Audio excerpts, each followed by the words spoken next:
വാസുദേവായ ഓം ശ്രീകൃഷ്ണായ നമ. ശ്രീ ഗുരുവായൂരപ്പ ശരണം. ശ്രീഹരേ. ശ്രീമദ് ഭാഗവത മഹാപുരാണം ഷഷ്ഠസ്കന്ധം 6-ാമത്തെ അധ്യായം. പ്രാചേതസ ദക്ഷൻ തൻ്റെ പത്നിയിൽ, അസിക്നി എന്ന ആ പത്നിയിൽ 60 പുത്രിമാരെ ഉണ്ടാക്കുന്നതായിട്ടുള്ള രംഗമാണ്. ദക്ഷൻ ബ്രഹ്മാവിനോട് ഈ 11,000 കുട്ടികളെ നാരദൻ പറഞ്ഞിട്ട് മുക്തി മാർഗത്തിലേക്ക് എത്തിച്ചപ്പോൾ വല്ലാതെ സങ്കടപ്പെട്ടു. 10,000 ഹര്യശന്മാരും 1000 ശബളാശന്മാരും നാരദനാൽ പ്രേരിപ്പിക്കപ്പെട്ടുകൊണ്ട് മുക്തി മാർഗത്തിലേക്ക് എത്തി. അപ്പോൾ വലിയ സങ്കടമായി. ബ്രഹ്മാവിനോട് ദക്ഷൻ പരാതി പറഞ്ഞു. അപ്പോൾ സാരില്ല, യുക്തി അനുസരിച്ച് വേണ്ടത് ചെയ്തോളൂ എന്ന് പറഞ്ഞു. അപ്പോൾ യുക്തി എന്ന് പറഞ്ഞപ്പോൾ തന്നെ ദക്ഷിണ മനസ്സിലായി, നാരദൻ സ്ത്രീകളുടെ അടുത്തേക്ക് വരില്ല, പരിവ്രാജകനാണ്. അപ്പം അതുകൊണ്ട് പുത്രിമാരെ മതി, ഇനി ആൺകുട്ടികൾ വേണ്ട എന്ന് നിശ്ചയിച്ചു. അങ്ങനെ ശ്രമം തുടരാനായിട്ട് ബ്രഹ്മാവ് പറഞ്ഞു കഴിഞ്ഞപ്പോൾ തന്നെ എന്തോ അതിലൊരു ഉപായം ഉണ്ട് എന്ന് മനസ്സിലായി. അസിക്നിയിൽ 60 ഔരസപുത്രിമാരെ സൃഷ്ടിച്ചു. ഈ 60 പുത്രിമാരെ വേണ്ട വിധിപ്രകാരം വിവാഹം ചെയ്തു കൊടുത്തു. ധർമ്മരാജാവിന് 10 പുത്രിമാരെ, കശ്യപന് 13 പുത്രിമാരെ, ചന്ദ്രന് 27 പുത്രിമാരെ, ഭൂതന്, അങ്കിരസിന്, കൃശാശ്വന് 2 പുത്രിമാരെ, താർക്ഷ്യന് 4 പുത്രിമാരെ. ഇങ്ങനെ 60 പുത്രിമാരെ 7 പേർക്കായിട്ട് കന്യകാദാനം ചെയ്തുകൊണ്ട് സൃഷ്ടി വർദ്ധിപ്പിക്കാനായിട്ട് ബ്രഹ്മാവിൻ്റെ ആജ്ഞ നടപ്പാക്കാൻ സാധിച്ചു ദക്ഷന്. അപ്പോൾ തന്നെ കുറേ ഒരു സന്തോഷം ആ സമയത്ത് തന്നെ കിട്ടിയെന്നാ. ഈ ദക്ഷൻ്റെ പൂർവ്വജന്മത്തിൽ ബ്രഹ്മാവിൻ്റെ പുത്രനായിരുന്ന സമയത്ത് 16 കുട്ടികളാണ് അന്ന് പെൺകുട്ടികളുണ്ടായത്. അന്ന് 13 പേരെയാണ് ധർമ്മദേവന് കൊടുത്തത്.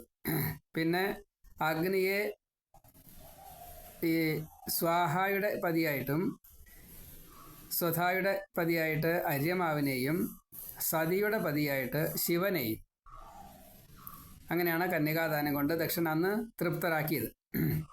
അതിൽ ശിവന് സതിയിൽ കുട്ടികളൊന്നും ഉണ്ടായില്ല. പിന്നീടാണ് ദക്ഷയാഗം കഥയും കാര്യങ്ങളൊക്കെ ഉണ്ടായത്. ആ സമയത്ത് അതിന് ശേഷം പാർവതിയായിട്ട് വന്ന് ശിവനിൽ അർദ്ധാംഗിനിയായിട്ട് ചേർന്ന് സുബ്രഹ്മണ്യൻ ഉണ്ടാവുന്നത് കയ്യിലാണ്. അപ്പോൾ ഇവിടെ ധർമ്മ പ്രജാപതി തൻ്റെ 10 പത്നിമാരെ, ആദ്യത്തെ പത്നി ഈ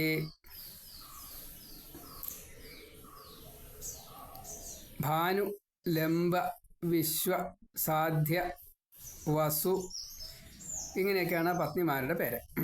അപ്പം അതിൽ ഭാനു, ലംബ, അതിലൊക്കെ കുട്ടികളുണ്ടായിട്ടുണ്ട്. നന്ദി ധർമ്മൻ്റെ ഒരു പേരക്കുട്ടനാണ് കാളയുടെ സ്വരൂപത്തിൽ. പിന്നെ വിശ്വദേവയുടെ മക്കളായിട്ട് 6, 2, 8 പേരുണ്ടായിരുന്ന. അതേപോലെ സാധ്യന്മാർ 5 പേര്, അവർക്ക് കുട്ടികളുണ്ടായി. ജയന്തൻ മരുത്തയുടെ ഒരു പുത്രനായിട്ട്, വിഷ്ണുവാണ് ഉപേന്ദ്രനായിട്ട് വന്നത്, കാമദേവൻ പേരക്കുട്ടനായിട്ട്. അഷ്ടവസുക്കൾക്ക് വസുവിന് ജനിച്ചവരാണ് ധർമ്മൻ്റെ മക്കൾ. അവരുടെ പേര് പറഞ്ഞിട്ടുണ്ട്: ദ്രോണൻ, പ്രാണൻ, ധ്രുവൻ, അർക്കൻ, അഗ്നി, ദോഷൻ, വസു, വിഭാവസു. ഇവരുടെ അനുഗ്രഹം ഉണ്ടെങ്കിലേ ഭൂമിയിൽ ജനിക്കാൻ സാധിക്കുള്ളൂ. അതേപോലെ സ്കന്ദൻ, ഗുഹൻ, സുബ്രഹ്മണ്യൻ അഗ്നിപുത്രന്മാരായിട്ട് ധർമ്മൻ്റെ പേരക്കുട്ടന്മാരായിട്ടുണ്ടായിട്ടുണ്ട്. അപ്പോൾ ഇത് പാർവതിയിലുണ്ടായവരല്ല, ഇത് വേറെയാണ്, വീണ്ടും ജന്മം സ്വീകരിച്ചവരാണ്. ദോഷൻ്റെ പുത്രൻ ശിംശുമാർ ആകാശത്ത് രൂപം സ്വീകരിച്ച് ഇവിടെ മകനായിട്ടുണ്ട്. ഇപ്പോൾ ദേവാംശങ്ങൾ മുഴുവൻ ഈ ദക്ഷൻ്റെ പുത്രിമാരിലൂടെ വീണ്ടും അവതാരം സ്വീകരിച്ചു എന്ന് സാരം. വസുവിൻ്റെ പുത്രനാണ് വിശ്വകർമാവ്. ധർമ്മദേവൻ്റെ വസു എന്ന പത്നിയിൽ വിശ്വകർമാവ് ജനിച്ചു. പഞ്ചയാമന്മാർ അത് ഒരു ദേവതമാരാണ്. കർമ്മം ചെയ്യാനുള്ള പ്രേരണ തരുന്നത് ഈ പഞ്ചയാമന്മാരാണ്. അതേപോലെ ഭൂതന് 11 രുദ്രന്മാർ, അങ്കിരസിന് സ്വധയിൽ പിതൃക്കൾ ചർഷണികൾ എന്ന പേരിലുണ്ടായി. ആ ചർഷണിയിലാണ് ഈ മനുഷ്യരൊക്കെ ഉണ്ടായതെന്ന് പറയുന്നുണ്ട്. ചർഷണിക്ക് പുത്രന്മാരായിട്ട് താർക്ഷന് വിനത, സുവർണ, ഗരുഡൻ, അരുണൻ ഇങ്ങനെയൊക്കെ മക്കളുണ്ടായി. അതുപോലെ കദ്രു, അതിൽ നാഗങ്ങളുണ്ടായി. പിന്നെ യാമിനി, ശലഭങ്ങൾ, പാറ്റകൾ, പതങ്കി, പക്ഷികൾ ഇങ്ങനെയൊക്കെ ഉണ്ടായിട്ടുണ്ട്. അതേപോലെ 27 നക്ഷത്രം, ചന്ദ്രൻ്റെ പത്നിമാർ. അവർക്ക് കുട്ടികളൊന്നും ഉണ്ടായില്ല. ഇനി അതേപോലെ തന്നെ കുറച്ചുകൂടി വിസ്തരിച്ച് പറയാണ്, സൃഷ്ടിവർദ്ധന അവരിലേക്കാൾ കൂടുതലുണ്ടായത് കശ്യപൻ്റെ 13 മക്കളിലൂടെയാണ്. അതിൽ അതിഥി പ്രധാന പത്നിയാണ്, ആദ്യത്തെ പത്നി. അതിൽ ദേവന്മാർ 12 പേര്: വിവസ്വാൻ, അര്യമ, പൂഷ, ത്വഷ്ട, സവിത, ഭഗ, ധാത, വിധാത, വരുണ, മിത്ര, ശക്ര, ഉരുക്രമ. 12 പേര്, 12 ആദിത്യന്മാർ. പിന്നെ ദിതിയിൽ അസുരന്മാർ, ദൈത്യന്മാർ, രജോ ഗുണം കൊണ്ട് അസുരന്മാരായി. പിന്നെ ധനു, അതിൽ ദാനവന്മാർ 61 പേര് ദാനവന്മാരായിട്ട് പ്രമുഖരായിട്ടുണ്ടായി എന്നാണ്. ശംഖചൂടനൊക്കെ ദാനവനായിട്ടാണ് പറയാറ്. ദാരുകൻ ദാനവനാണ്. അങ്ങനെ പ്രത്യേകതകളുണ്ട്. കാഷ്ഠ, ഒറ്റക്കുളമ്പുള്ള കുതിരവർഗ്ഗങ്ങൾ ആ കാഷ്ഠയിലുണ്ടായതാണ്. അരിഷ്ട, അതിൽ ഗന്ധർവന്മാരൊക്കെ അരിഷ്ടയിൽ കശ്യപൻ്റെ പുത്രന്മാരായിട്ടാണ് ഉണ്ടായത്. തിമി, തിമിംഗലം, നീലത്തിമിംഗലം എന്നൊക്കെ കേട്ടിട്ടില്ലേ? അത് ജലജീവികൾ ഒക്കെ തിമിയുടെ മക്കളാണ്. മത്സ്യമായാലും ആ മുതലായാലും ഒക്കെ അതിൽപ്പെട്ട തന്നെ. പിന്നെ സരമ, അത് ഈ മുള്ളൻ പന്നി, പുലി, നായ ഇങ്ങനെയുള്ളതൊക്കെ നഖങ്ങളുള്ള മൃഗങ്ങൾ. പിന്നെ സുരഭി, അതിലാണ് പശു, എരുമ, ഇരട്ടക്കുളമ്പുള്ള ഈ പശുവർഗ്ഗമൊക്കെ ഉണ്ടായത്. പിന്നെ താമ്ര, അതിലാണ് പരുന്ത്, കഴുകൻ അങ്ങനെയുള്ള ഈ ഹിംസ്ര പക്ഷികൾ. അതേപോലെ മുനി, അപ്സര സ്ത്രീകളുടെ അമ്മയാണ് മുനിസ്ത്രീ, മുനി. ക്രോധവശ, അത് പാമ്പുകൾ. സുരസ, അത് രാക്ഷസന്മാർ, തമോ ഗുണം കൊണ്ടുണ്ടായവരാ. ഇള, അതിലാണ് വൃക്ഷങ്ങളൊക്കെ ഉണ്ടായത്. ഇങ്ങനെ 13 പത്നിമാരിൽ ഈ ജീവജാലങ്ങളുടെ ഏറെക്കുറെയെല്ലാം കശ്യപൻ്റെ പത്നിമാരിലുണ്ടായ പുത്രന്മാരാണ് എന്ന് നമുക്ക് കാണാൻ സാധിക്കും. വിവസ്വാന്, ഈ സൂര്യന് ബഡവ എന്ന പെൺകുതിരയിൽ സംജ്ഞ എന്ന പേര്. അതിൽ അശ്വിനി ദേവകൾ ദസ്രൻ, നാസത്യൻ ഇങ്ങനെ 2 പേരുണ്ടായി. അതിൽ അശ്വിനി ദേവകൾ ദേവവൈദ്യന്മാരായി. അപ്പോൾ അവർക്ക് ഒരു പതിത്വം കൽപ്പിച്ചു ഇന്ദ്രൻ. അത് പിന്നെ തീർത്തത് സുകന്യ ചവന വിവാഹത്തിന് ശേഷം ശര്യാദിയുടെ യാഗത്തിൽ ഈ ചവനൻ അശ്വിനി ദേവകൾക്ക് പുരോടാശ സ്വീകരണത്തിന് അധികാരം കൊടുത്തു. ഇന്ദ്രൻ അതിനെ സമ്മതിച്ചു. ആ കഥ ഇനി വിസ്തരിച്ച് 9ാം സ്കന്ധത്തിൽ പറയുന്നുണ്ട്. അര്യമാവിന് ചർഷണിയിൽ മാതൃക എന്നാണ് സ്വതേ പത്നിയുടെ പേര്. ചർഷണി എന്നുള്ളത് പുരുഷന്മാരാണ്, ചർഷണി വർഗം ആണ്. അതിൽ മാതൃക എന്ന പത്നിയിൽ ഉണ്ടായ ചർഷിണികളാണ് മനുഷ്യർക്ക് ജന്മം കൊടുത്തത്. ഇവരിൽ മനുഷ്യനുണ്ടായി. പിതൃദേവത അര്യമാവ് സ്വധ. അത് കഴിഞ്ഞ ആദ്യത്തെ 12 സൂര്യന്മാരിൽ പെട്ട ഒരാളാണ് അര്യമാവ്. യമൻ്റെ പണി, ധർമ്മദേവൻ്റെ പണി കുറച്ചു കാലം ചെയ്തു അര്യമാവ്. കൂർമ്മസ്വരൂപിയെ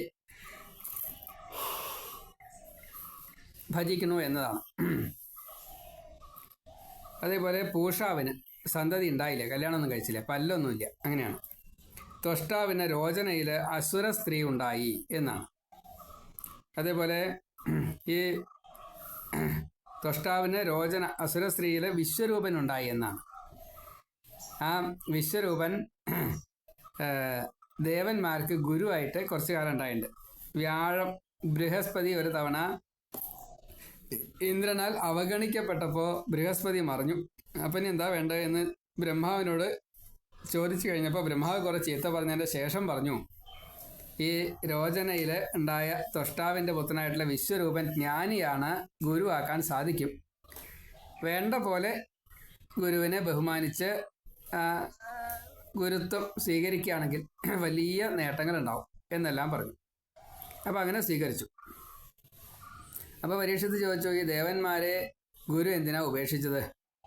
ഗുരുവിന് അങ്ങനെ ഒരു അനിഷ്ടം തോന്നാനുള്ള കാരണം എന്താ? പല അതിക്രമങ്ങളും ദേവന്മാർ ചെയ്തുവോ? അപ്പോൾ ശ്രീശുഖബ്രഹ്മർഷി പറഞ്ഞു, ഇന്ദ്രന് മൂലോകാധിപതി എന്നുള്ളൊരു സ്ഥാനമുണ്ട്. അപ്പോൾ ഒരു അഹങ്കാരം വന്നു. ഇന്ദ്രനും ശചീദേവിയും കൂടിയിട്ട് ഈ അപ്സരസ്സുകൾ നൃത്തം ചെയ്യുന്നത്, ഗന്ധർവന്മാർ പാട്ട് പാടുന്നത്, വാദ്യഘോഷം, നൃത്തം അങ്ങനെയൊക്കെ കാണുക. അപ്പോൾ അവിടെ ദേവന്മാരെല്ലാവരും ആ സഭയിലുണ്ട്.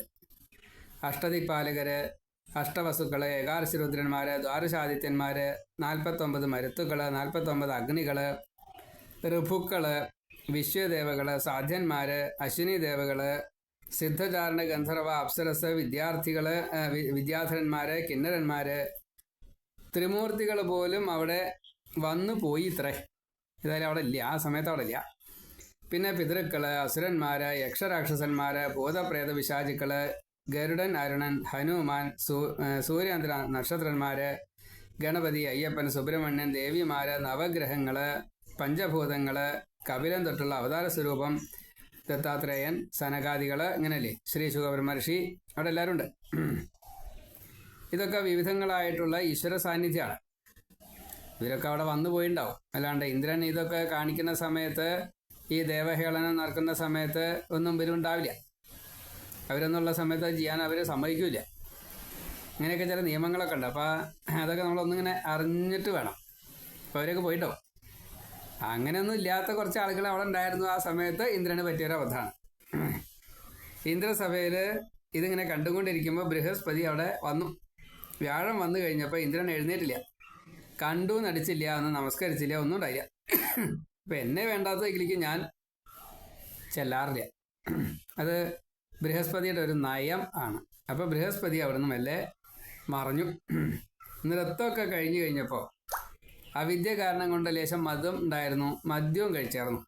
സുരാപാനമൊക്കെ ചെയ്തിട്ട് ഇങ്ങനെ കുറച്ച് മത്തനായിട്ടായിരുന്നായിരുന്നു ഇന്ദ്രൻ. ആ മത്തൊക്കെ ഇറങ്ങി.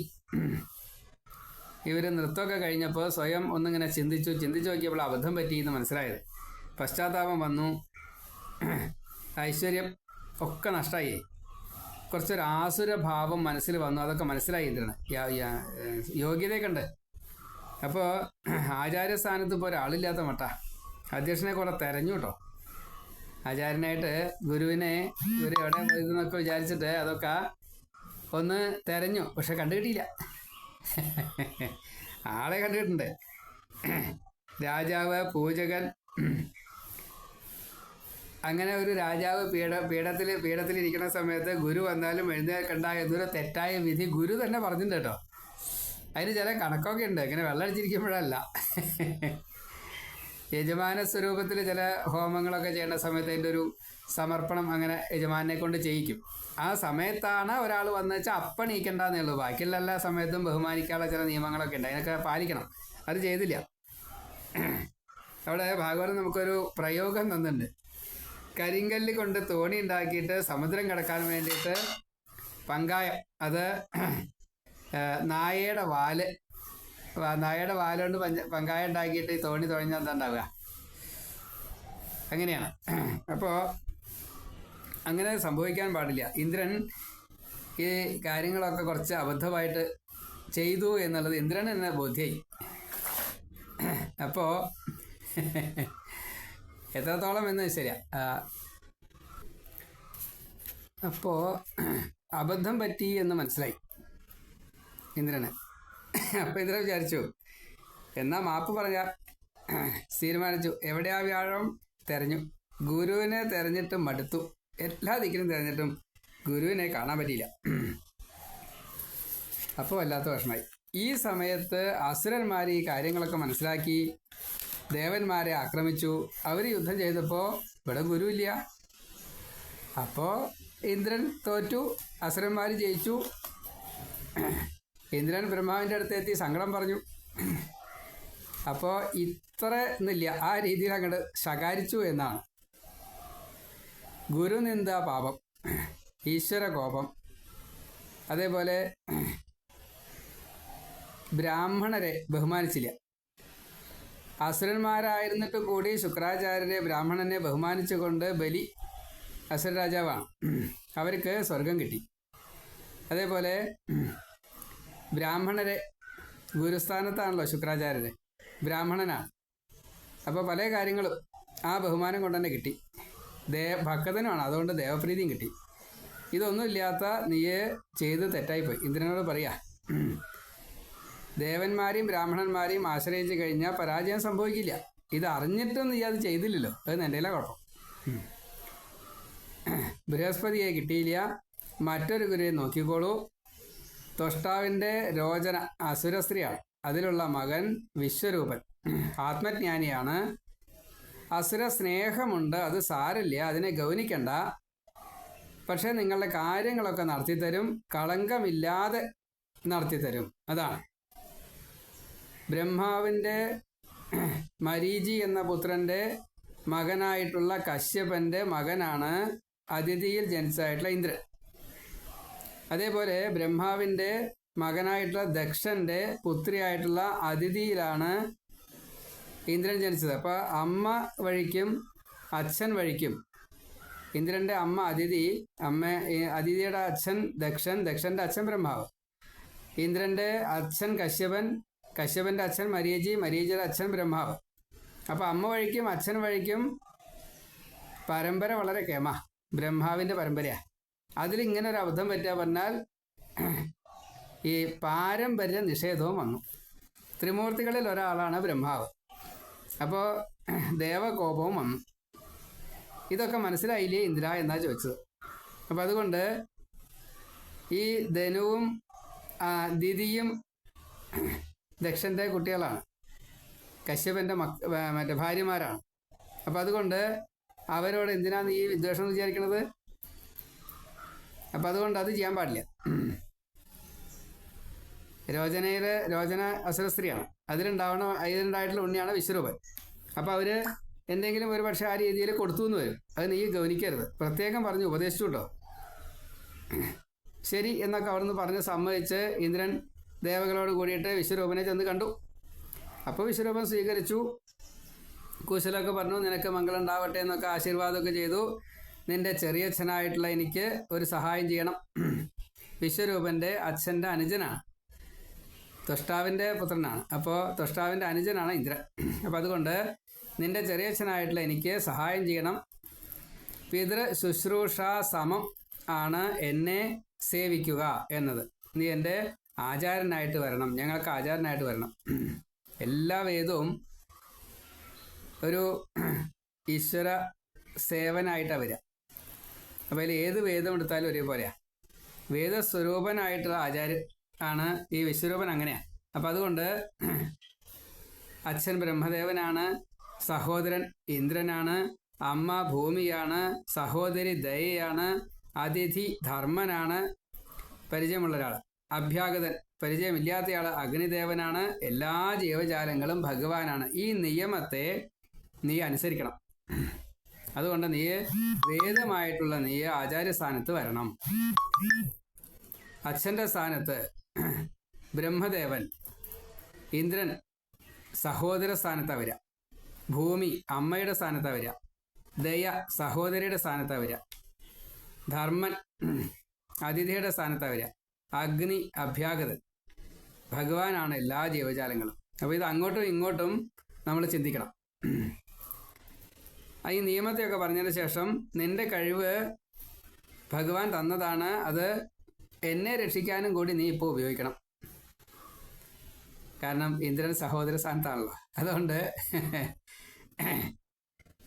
ഇവിടെ ചെറിയച്ഛനാണ് കേട്ടോ, എങ്കിലും ഇന്ദ്രനെ അവർക്കും ഇന്ദ്രൻ തന്നെയാണേ. അതാണ് ഇവിടെ ഇന്ദ്രനാണ്, അതല്ല ഇന്ദ്രൻ കോമൺ ആണ്. അപ്പോൾ ഈ വിശ്വരൂപനും ദേവന്മാർക്ക് രാജാവ് എന്ന് നോക്കി ഇന്ദ്രൻ ബഹുമാന്യനാണ്. ഗുരു ആയാലും അങ്ങനെ തന്നെ വരിക, അങ്ങനെയാണ് നിയമമുണ്ട്. അപ്പോൾ ആ നിയമത്തെ പറഞ്ഞിട്ട് നീ അസുരരെ ജയിക്കണം, നിനക്ക് പ്രായം കുറവാണ്, കാര്യസാധ്യത്തിന് ചെറിയവരെയും നമസ്കരിക്കാമെന്ന നിയമമുണ്ട്. അതുകൊണ്ടാണ് ഞാൻ ബ്രഹ്മാവ് പറഞ്ഞിട്ട് ചെറിയച്ഛനായിട്ടുള്ള ഞാൻ എൻ്റെ മകൻ്റെ സ്ഥാനത്തുള്ള നിന്നെ നമസ്കരിക്കുന്നത്, നീ എൻ്റെ ഗുരു ആവണം. അപ്പോൾ വിശ്വരൂപൻ പറഞ്ഞു, ഇന്ദ്രനെ അല്ലെങ്കിലേ പുച്ഛ, ഞാനുണ്ട്. ഇന്ദ്രൻ സ്വാർത്ഥനാണ്, ലോകഹിതം ചെയ്യാത്തയാളാണ്. അതുകൊണ്ട് ഇന്ദ്രന് സ്വതേ തന്നെ പുച്ഛാണ്. അപ്പം അതുകൊണ്ട് പൗരോഹിത്യം നിന്ദ്യമാണ്, എനിക്കെൻ്റെ താല്പര്യമില്ല. എൻ്റെ തപസ്സിൻ്റെ ഫലമായിട്ട് എനിക്ക് കിട്ടിയ ബ്രഹ്മതേജസ് അങ്ങയെ സഹായിച്ചാൽ അത് നഷ്ടമാവും, അതിനെനിക്ക് താല്പര്യമില്ല. പക്ഷെ ദേവന്മാർ ആജ്ഞാപിച്ചു കഴിഞ്ഞാൽ ചെയ്യണം എന്ന് നിയമമുണ്ട്. ഇപ്പം ഇന്ദ്രൻ ആജ്ഞാപിച്ചിട്ടില്ല. പാടത്ത് കൊഴിഞ്ഞിട്ടുള്ള നെല്ല്, അങ്ങാടിയിലെ മുറ്റത്തെ അരി വീണ് കിടക്കുന്നത് പറക്കി കൊണ്ടുവന്നിട്ട് ശീലോഞ്ചവൃത്തി എന്ന് അതിന് പറയാം, അത് ചെയ്തിട്ട് ജീവിച്ചാൽ ഒരു പ്രാരബ്ധവും വരില്ല. 100 വയസ്സ് വരെ സുഖമായിട്ട് ജീവിക്കാം. എനിക്ക് അതേ ആഗ്രഹമുള്ളൂ, ഞാൻ അതിനെ ഇഷ്ടപ്പെടുള്ളൂ. പൗരോഹിത്യത്തിന് ശമ്പളമുണ്ട്, ആ ശമ്പളം മേടിച്ചു കഴിഞ്ഞാൽ അതിൽ ബാധ്യത വരും, പാപം വരും, എനിക്ക് എൻ്റെ പുണ്യം നഷ്ടമാവും. അത് ബ്രഹ്മാവ് പറഞ്ഞില്ലേ? ബ്രഹ്മാവ് പറഞ്ഞിട്ടുണ്ട്, ഇന്ദ്രനോട് അത് പറഞ്ഞിട്ടുണ്ട്. അതുകൊണ്ട് എനിക്കിതിന് താല്പര്യമില്ല. അപ്പം ഇന്ദ്രൻ പറഞ്ഞു, അതല്ല ബ്രഹ്മാവ് പറഞ്ഞിട്ടുള്ളത്, അതും പറഞ്ഞിട്ടുണ്ടെന്നേ ഉള്ളേ. എന്താ ബ്രഹ്മാവ് പറഞ്ഞത്? അങ്ങയെ പുരോഹിതനായിട്ട്, ഓയ്ക്കനായിട്ട്, ഗുരുവായിട്ട് സ്വീകരിക്കണം എന്ന് പറഞ്ഞിട്ടുണ്ട്. ബ്രഹ്മാവിൻ്റെ ആജ്ഞയാണ്, അത് നീ പാലിച്ചേ പറ്റൂ. അയ്യോ, അങ്ങനെയാണെച്ചാൽ ഞാൻ സ്വീകരിക്കാം. ഇപ്പം ശത്രു ആരായാലും വിദ്യ കൊണ്ട്, പ്രാണൻ കൊണ്ട്, ധനൻ കൊണ്ട്, ശരീരം കൊണ്ടൊക്കെ സഹായിക്കണേ. അപ്പം അതുകൊണ്ട് ഞാൻ ചെയ്യാം. കാരണം ആജ്ഞ എങ്ങനെയുള്ള ദേവാജ്ഞ പാലിക്കണം. അതുകൊണ്ട് ദേവഗുരുവായിട്ട് വിശ്വരൂപൻ തയ്യാറായി, ചെയ്യാമെന്ന് പറഞ്ഞു. അസുര ഗുരുവിൻ്റെ ശുക്രാചാര്യരുടെ വിദ്യാശക്തി മുഴുവൻ സ്വന്തമാണ്. തൻ്റെ വൈഷ്ണവീ ശക്തി അതുകൊണ്ട് ഭക്തനാണ് വിശ്വരൂപനെ. അപ്പം അതുകൊണ്ട് ബുദ്ധിയും ഉപയോഗിച്ചു. ബ്രഹ്മാവിൻ്റെ അനുഗ്രഹമുണ്ട്. ഇത് മൂന്നും ഈ ഗുരുസ്ഥാനത്ത് ഇരുന്നുകൊണ്ട് വിശ്വരൂപൻ ഭഗവാനെ സ്മരിച്ച് ഈ നാരായണ കവചം എന്ന മഹാമന്ത്രം അതിന് ഉടമയാണ്. അപ്പം അതുകൊണ്ട് ഉപാസന സിദ്ധിയുണ്ട്. അസുരന്മാരെ തോൽപ്പിക്കാൻ ഇത് ഇന്ദ്രന് ഉപദേശിച്ചു കൊടുത്തിട്ട് അസുരന്മാരെ യുദ്ധത്തിൽ ജയിച്ചു, സ്വർഗം കിട്ടി. അപ്പം നാരായണ കവചം കൊണ്ടാണ് ഇന്ദ്രൻ ഇത് കിട്ടിയത് എന്ന് പറഞ്ഞപ്പോൾ ആ നാരായണ കവചം ഒന്ന് പറഞ്ഞു തരുമോ എന്നായി ശ്രീശുഖബ്രഹ്മർഷി. ഞങ്ങൾക്കത് കേൾക്കാനുള്ള അർഹതയുണ്ടോ? എന്താ സംശയം? അത് സംശയമൊന്നുമില്ല, അർഹതയുണ്ട്. ശരി, ഇപ്പം നാരായണ കവചം എന്നുള്ള മന്ത്രത്തെ പറഞ്ഞു കൊടുക്കുകയാണ്. നാരായണ കവചം കൊണ്ട് അസുരന്മാരെ ജയിച്ചു വെച്ചാൽ അത് എങ്ങനെ ഉപയോഗിക്കണം എന്ന് ശ്രീശുഖബ്രഹ്മർഷി പറയാണ്. വിശ്വരൂപൻ പറഞ്ഞു എന്ന് പറഞ്ഞിട്ടാണ്. എന്തൊക്കെയത്? കുളിച്ച് കൈകാലൊക്കെ കഴുകി ആചമിച്ച് മനസ്സൊക്കെ ശുദ്ധിയാക്കിയിട്ട് ഓം നമോ നാരായണായ, ഓം നമോ ഭഗവതേ വാസുദേവായ, ഓം വിഷ്ണവേ നമ, ഓം ശ്രീകൃഷ്ണായ നമ, ഈ 4 നാമങ്ങളും ജപിച്ചുകൊണ്ട് ഭഗവാന്റെ 4 ഭാവത്തെ നമ്മൾ ആദ്യം സ്മരിക്കണം, ആവാഹന ചെയ്യണം. 4 മൂർത്തിഭാവങ്ങളാണ്. അങ്ങനെ ന്യാസമൊക്കെ ചെയ്യണം. വടക്കോട്ട് തിരിഞ്ഞിരുന്ന് പവിത്രട്ട് ന്യാസമൊക്കെ ചെയ്ത് കവചം ഒക്കെ ചെയ്ത് എന്നിട്ട് വേണം ഈ മന്ത്രത്തിൻ്റെ പ്രയോഗം ചെയ്യാനായിട്ട്. 8 കൈയുള്ള വിഷ്ണു സ്വരൂപത്തെ സ്മരിക്കണം, ധ്യാനിക്കണം. ശംഖുചക്ര ഗദാപത്മ, അതേപോലെ കയറ്, അമ്പും വില്ലും, വാളും പരിചയം, പാശം അങ്കുശം, അമ്പും വില്ലും, വാള് പരിച, ഇങ്ങനെയൊക്കെയാണ് വേണ്ടത്. അതിൽ കൗസ്തുഭം, കിരീടം, ശ്രീവത്സം, പക്ഷത്തിൽ ലക്ഷ്മി, വനമാല, രത്നഹാരങ്ങൾ, കടകം, വള, മോതിരം, പൂണൂല, മഞ്ഞപ്പട്ട, അരഞ്ഞാണം, പൊഞ്ചിലമ്പ്, 12 അവയവങ്ങൾ, പാദാദികേശം, കേശാദിപാദം, മായപുഞ്ചിരി, കാരുണ്യനോട്ടം, ഭഗവാന്റെ ഓരോരോ അംഗങ്ങളെയും പ്രത്യേകമായിട്ട് കണക്കാക്കുക. അങ്ങനെ അത് സ്മരിക്കുക. എന്നിട്ട് ആറുമുള്ളതായിട്ടുള്ള ഭഗവാനെ, ഈ അണിമാതി ഐശ്വര്യങ്ങളുള്ളതായിട്ടുള്ള ഭഗവാനെ സ്മരിക്കുക. ഉൽപ്പത്തിം ച വിനാശം ച ഭൂതാനാം ആഗതിം ഗതിം വേത്തി വിദ്യാം അവിദ്യാം ച സ ബാഹ്യോ ഭഗവാൻ ഹരി.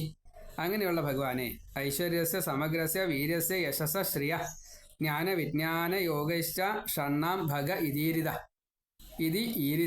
ഇങ്ങനെയുള്ള ആ ഭഗവത്വമുള്ളതായിട്ടുള്ള അണിമ, മഹിമ, ലഖിമ, ഗരിമ, പ്രാപ്തി, പ്രാകാശ്യം, കാമാവസായിത, ഈശിത്വം, വശിത്വം, യമനിയമനാദി കാര്യങ്ങളെല്ലാം പാലിച്ചുകൊണ്ട് ഈ അഷ്ട ഐശ്വര്യങ്ങളുള്ളതായിട്ടുള്ള ഭഗവാനെ പ്രാർത്ഥിക്കുക.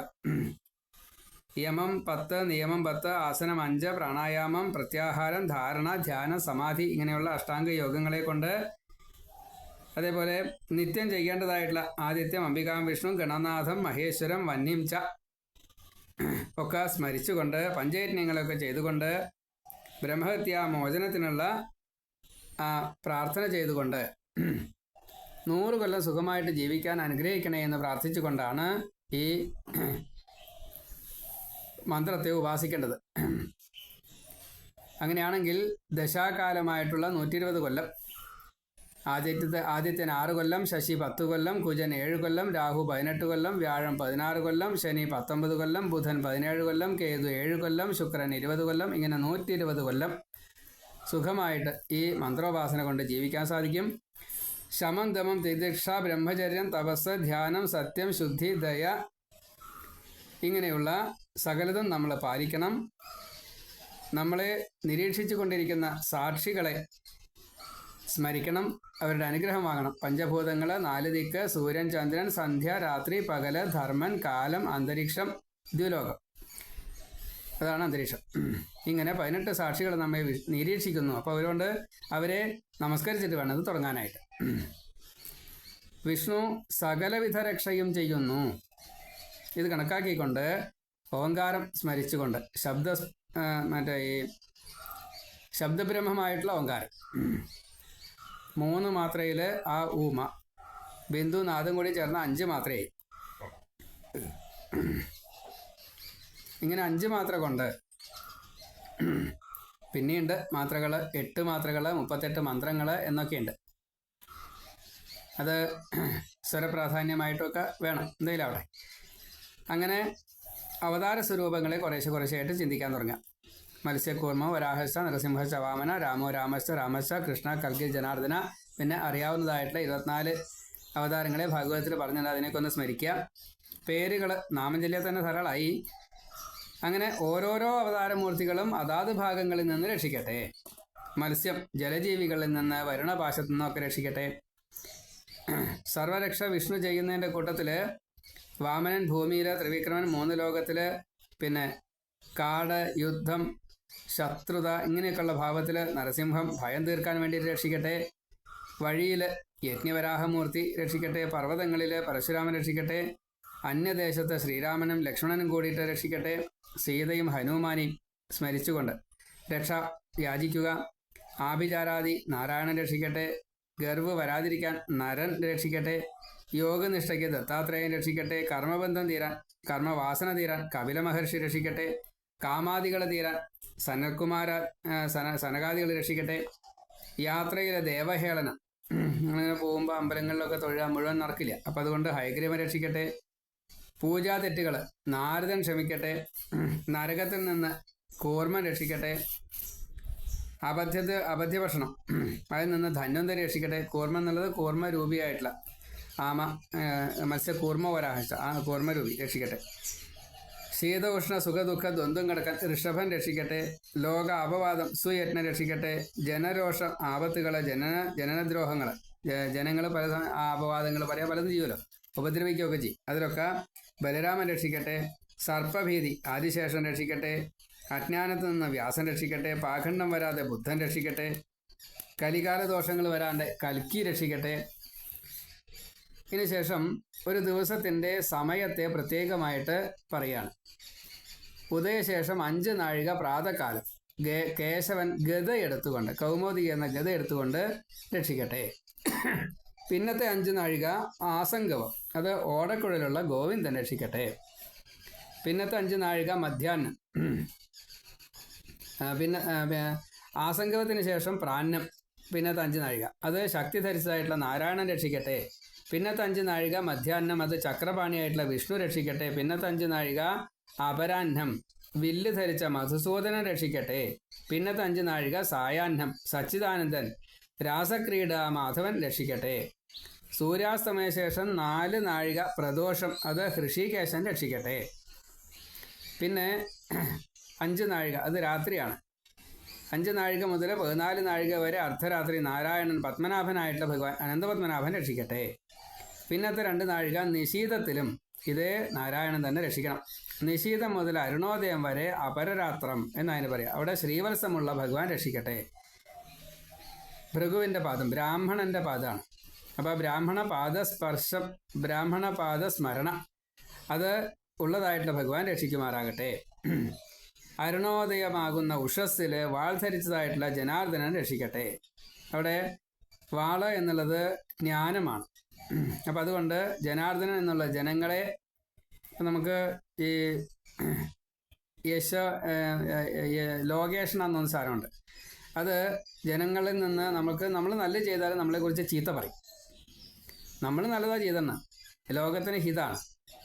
പക്ഷേ അത് സ്വാർത്ഥമോഹം കൊണ്ട് നമ്മൾ ചെയ്തതിനെ നല്ലതിനെ കാണാതെ കണ്ട് അതിൽ ചെറിയൊരു ദോഷമൊക്കെ വന്നു വെച്ചാൽ ആ ദോഷത്തിനെ പെരുപ്പിച്ച് കാണിക്കും.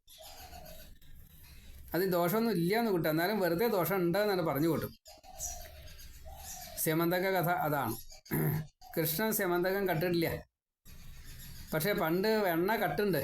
അപ്പം അത് വെണ്ണ മാത്രമേ കട്ടിട്ടുള്ളൂ, അല്ലാണ്ട് സ്വർണവും മറ്റേ ഭൂമിയൊന്നും കട്ടിട്ടില്ല, പശുക്കളെയൊന്നും കട്ടിട്ടില്ല.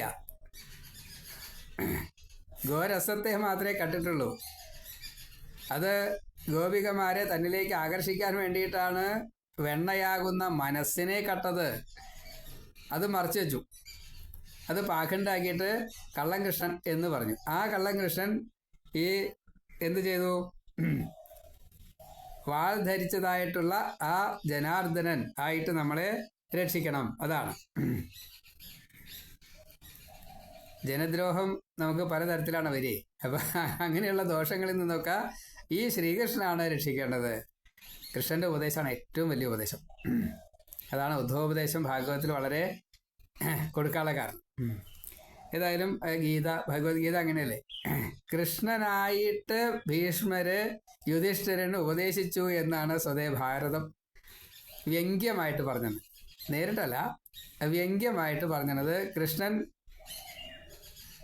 ഈ അഷ്ടവസുക്കളിൽ പ്രധാനിയായിട്ടുള്ള ദ്യോവാണ് ഭീഷ്മരായിട്ട് വന്നത്. ഗംഗയുടെ പുത്രനാണ്. ശന്തനുവിൻ്റെ പുത്രനാണ്. ശന്തനു എന്ന് വെച്ചാൽ തൊട്ടതൊക്കെ കിളിർക്കുന്നതായിട്ടൊരു ഭാവ. ഗംഗ എന്നുള്ളത് മുക്തി കൊടുക്കുന്നതായിട്ടുള്ള ഭാവ. അവരിലുണ്ടായ പുത്രനാണ് ഭീഷ്മർ, ഗംഗാദത്തൻ എന്നൊക്കെ പേര്. ഭീഷ്മ പ്രതിജ്ഞ ചെയ്തുകൊണ്ട് ഭീഷ്മർ ആയി. ആർക്കും ചെയ്യാൻ സാധിക്കാത്തതായിട്ടുള്ള അത്രയും വലിയ ത്യാഗത്തെ സഹിച്ചു. ബ്രഹ്മചര്യം, നാരദനെ പോലെ ഭീഷ്മർക്കും ബ്രഹ്മചര്യം ഉണ്ടെന്നാണ് പറയാം. നൈഷ്ഠിക ബ്രഹ്മചര്യമാണ്. അയ്യപ്പനെ പോലെ, നാരദനെ പോലെ. അയ്യപ്പൻ ഈശ്വരനാണ്, മറ്റത് ദേവർഷിയാണ്. ഭീഷ്മര് മനുഷ്യനാണ്. അങ്ങനെയുള്ള ആ ഭീഷ്മര് പോലും ഈ ഉപദേശം കൊടുത്തത് കൃഷ്ണൻ ഭീഷ്മരിലേക്ക് പ്രവേശിച്ചു എന്നിട്ട് ഉപദേശം കൊടുത്തു യുധിഷ്ഠിരന എന്നാണ്. അങ്ങനെയൊക്കെ ഭാരതം. അപ്പം അങ്ങനെയുള്ള ഈ ഭഗവാൻ ഉഷസ്സിൽ വാൾ ധരിച്ചതായിട്ടുള്ള ഈ ജനാർദ്ദനൻ നമ്മളെ രക്ഷിക്കുമാറാകട്ടെ. സന്ധ്യയ്ക്ക് ദാമോദരൻ രക്ഷിക്കുമാറാകട്ടെ. 2 സന്ധ്യയ്ക്കും. സന്ധ്യാസമയത്ത് ആഹാരം കഴിക്കരുതെന്നാ. ദാമോദരൻ എന്നുള്ളതിന് കുറേ അർത്ഥങ്ങളുണ്ട്. ദാമത്തെ ഈ കയറിലൊന്നിങ്ങനെ കെട്ടണം, വയറിലൊന്നിനെ കെട്ടണം. ദാമം എന്ന് പറഞ്ഞാൽ കയറാണ്.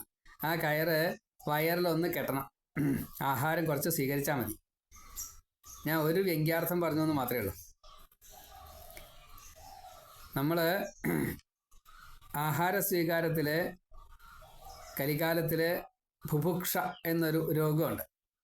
എല്ലാവർക്കും ഉണ്ട്, ഒരാൾക്കും വ്യത്യാസമില്ല. 100 ഗ്രാം കഴിക്കണ്ടെങ്കിലും 350 ഗ്രാമാണ് നമ്മൾ കഴിക്കുക. ചിലവർ 1 കിലോ വരെ കഴിക്കും, അത് പോകാതെ നോക്കണ്ട. സാമാന്യനുള്ള എല്ലാവരും 100 ഗ്രാം, 50 ഗ്രാം, 75 ഗ്രാമൊക്കെ കഴിച്ചാൽ മതി ഇത്രേ. പക്ഷേ നമുക്ക് പറ്റില്ല, 100 ഗ്രാം കഴിക്കാമെന്ന് കൂട്ടുക. 350 ഗ്രാമാണ് നമ്മൾ ശരാശരി കഴിക്കുക എന്നാണ് പറയുക. അപ്പം അങ്ങനെ 5 നേരം കഴിച്ചാൽ എന്തായി? അവൻ മഹാരോഗിയായിട്ട് മാറി എന്നാണ്. ആഹാര സ്വീകാരത്തിൽ കുറേ കാര്യങ്ങളുണ്ട്. അപ്പം അങ്ങനെയുള്ള ഒരു വ്യംഗ്യാർത്ഥമുണ്ട് ദാമോദരന്. ഏതായാലും ദാമോദരൻ ഈ 2 സന്ധ്യയ്ക്ക് രക്ഷിക്കുമാറാകട്ടെ. സൂര്യോദയത്തിന് തൊട്ട് മുമ്പുള്ള പ്രഭാതത്തിൽ കാലസ്വരൂപിയായിട്ടുള്ള വിശ്വേശ്വരൻ രക്ഷിക്കട്ടെ. 4 ദിക്കിൽ സുദർശന രക്ഷ, ശത്രുക്കളിൽ നിന്നുള്ള രക്ഷ സുദർശനാണ് ചെയ്യേണ്ടത്. പിന്നെ കൂഷ്മാണ്ഡ വിനായക യക്ഷ രാക്ഷസ ബോധഗ്രഹാദികളിൽ നിന്ന് കൗമോദി ധരിച്ചായിട്ടുള്ള ഗദാധാരി രക്ഷിക്കട്ടെ. എല്ലാ ശത്രുക്കളും ദുർദേവത തൊട്ടുള്ള കാര്യങ്ങളൊക്കെ ഉണ്ടല്ലോ, അതൊക്കെ പാഞ്ചജന്യ ശബ്ദം കൊണ്ട് പാഞ്ചജന്യം ധരിച്ചായിട്ടുള്ള ശംഖ് ധരിച്ചായിട്ടുള്ള ഭഗവാൻ രക്ഷിക്കട്ടെ. ആ ശംഖധ്വനി അതുകൊണ്ട് രക്ഷിക്കട്ടെ. ശത്രുക്കളെ അരിഞ്ഞു കളയാൻ ആ വാള് നന്ദകം വിദ്യാധരം എന്ന ആ ഭഗവാൻ ശത്രുതാഭാവമില്ലാതെ കണ്ട് നമ്മെ രക്ഷിക്കട്ടെ. അങ്ങയുടെ ഈ ആയുധങ്ങളെ സ്തുതിക്കുന്ന സമയത്ത് സകല ഭയങ്ങളും തീർത്തു തരണേ എന്ന് പ്രാർത്ഥിക്കാം. ഗരുഡന്റെ ചെറുകടിയായിട്ടുള്ള ബൃഹദന്തര സ്തോത്രം എന്ന സാമവേദം, അത് ഭഗവാനെ സ്തുതിക്കുന്നതായിട്ടുള്ളൊരു കീർത്തനാണ്, സാമവേദം. ആ ഗരുഡൻ ഞങ്ങളെ രക്ഷിക്കട്ടെ. നാമം ജപിക്കുന്നവരെ അങ്ങ് രക്ഷിക്കുമാറാകണേ.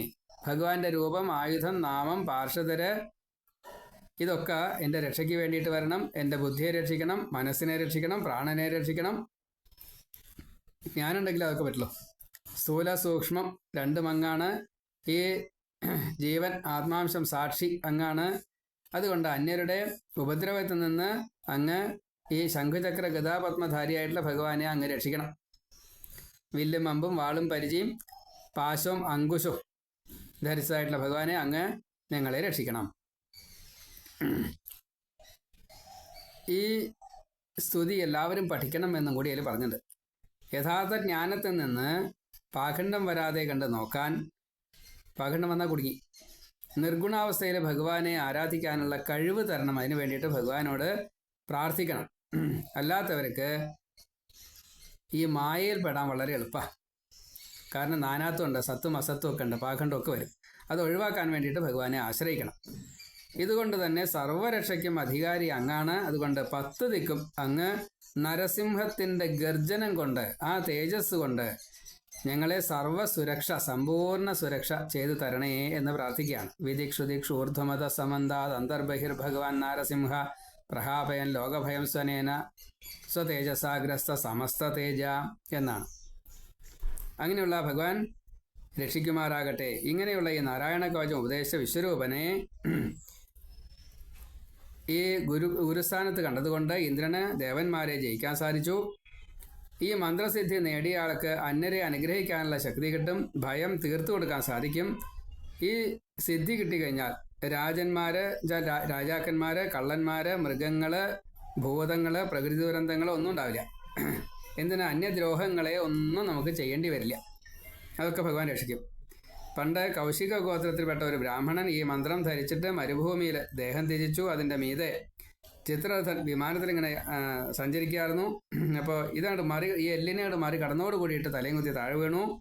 അപ്പോൾ ബാലകില്യന്മാർ, സൂര്യൻ മുകളുണ്ടായിരുന്നു. ഇവർ പറഞ്ഞു, ബാലകില്യന്മാർ പറഞ്ഞു, ഈ അസ്ഥി എടുത്തിട്ട് സരസ്വതി നദിയിൽ നിമജ്ജനം ചെയ്തോളൂ, എന്നാൽ രക്ഷ കിട്ടുമെന്ന് പറഞ്ഞു. അങ്ങനെ ചെയ്തു കഴിഞ്ഞപ്പോൾ ഗന്ധർവന് യാത്രയാവാൻ സാധിച്ചു. അങ്ങനെ അത്യത്ഭുത ശക്തിയുള്ള ഈ മന്ത്രം ആരാണോ ധരിക്കുന്നത് അവർക്ക് എല്ലാ രക്ഷയും കിട്ടും. എല്ലാ ദേവന്മാരും സേവനം ചെയ്യാൻ വേണ്ടിയിട്ട് കാത്തു നിൽക്കുന്നതാണ്. അങ്ങനെ ഇന്ദ്രൻ സ്വർഗത്തെ വീണ്ടും പ്രാപിച്ചു എന്ന് ഈ മന്ത്രത്തിൻ്റെ സാരം.